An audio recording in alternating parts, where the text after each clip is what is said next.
It's week 4 of the National Football League, and if it's in the game, it's in the game. It's the Steelers and the Colts, and it comes your way next on Madden Football.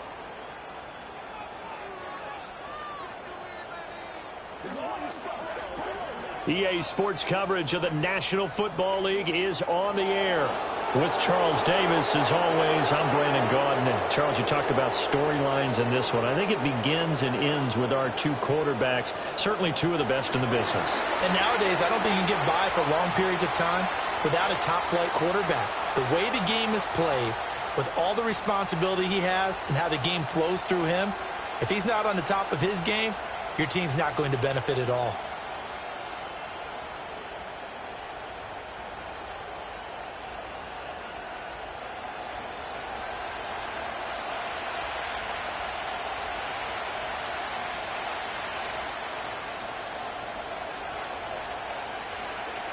It's 3-0 versus 2-1, a good early season battle as we're underway in Week 4.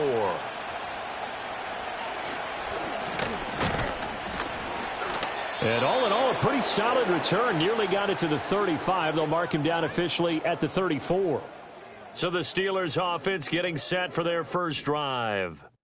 And at quarterback from the University of Oregon, it's Justin Herbert. And his stat line last week, that's not going to get him to the Pro Bowl. All right, no touchdowns, no interceptions, but they won.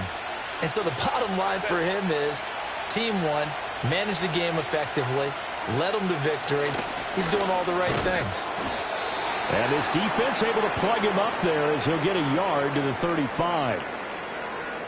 The numbers on the ground for Walker a week ago.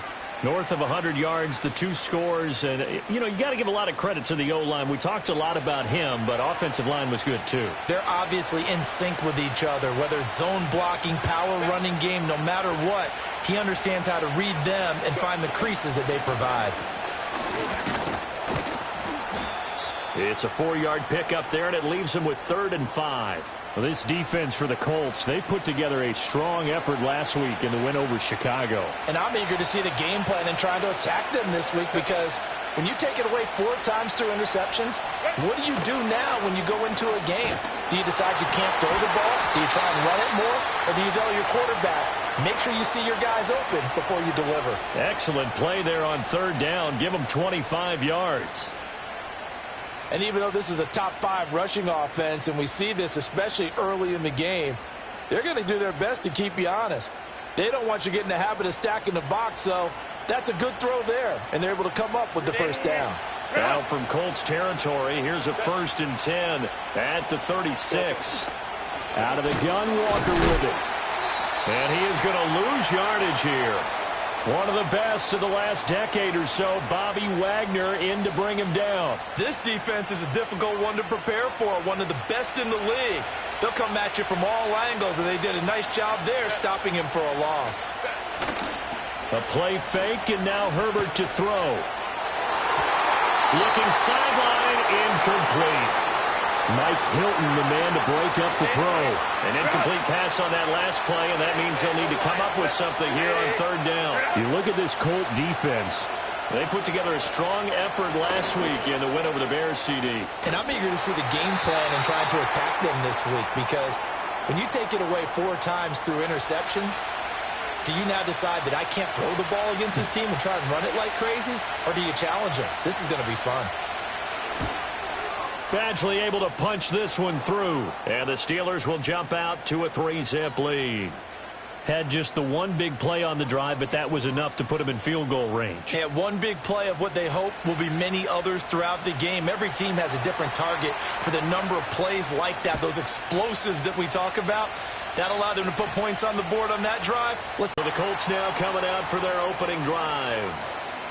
As we get a peek at their dynamic. One being the victory. Yeah. That's the bottom line there. But wasn't it funny at practice? He threw one when we were watching, threw an interception, and the defense got on him a little bit. Good-naturedly, but they're letting him know, you got to cut down those interceptions. We can't bail you out all the time. Yeah, 2 touchdowns, 2 picks, but as you said, they got the win in that effort last week. And his throw here is going to be incomplete. Even the greats in this game, and he certainly qualifies as one of them, They're going to have trouble if they continue to throw into double coverage. He better be careful. Throwing into too much double coverage might have a couple of them picked off. Prescott from the gun. And this throw incomplete. Well, the defender all over him that time, but it's going to lead to third down. Not a great start dropping his first target, but let's face it, it won't be his last chance because he'll get opportunities to make up for that one throughout this game. Now they face a 3rd and 10 after back-to-back incompletions. Hey, kill. We're going to 53. Looking to throw. Prescott. He had a man open, but he missed him, and it's incomplete. That was their first 3rd down try of the game, and clearly something was off in the execution of that play. Good news, they've got a whole game left to clean that up and start clicking on those key 3rd down throws. And look at this. It's a fake. And this is incomplete.